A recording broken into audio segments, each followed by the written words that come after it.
فرمایا والذین ہم من عذاب ربہم مشفقون،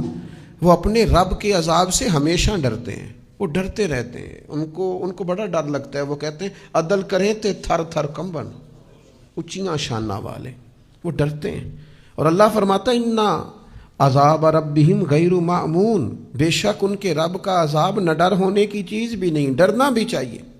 اور جو رب سے ڈرتا ہے نا بدل جاتا ہے، جو رب سے ڈرتا ہے وہ واقعی سنور جاتا ہے، جو اللہ سے ڈرتا ہے اس میں تبدیلی آ جاتی،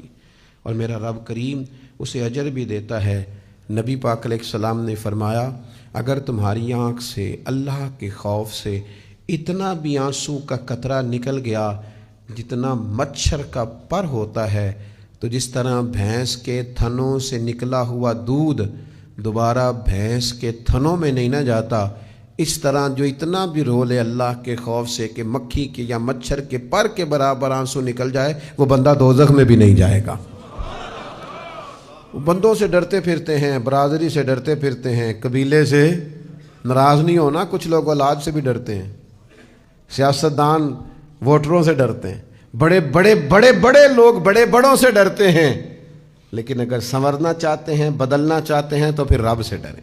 اور اللہ کہتا ہے تیرے رب کا عذاب نہ ڈر ہونے والی چیز بھی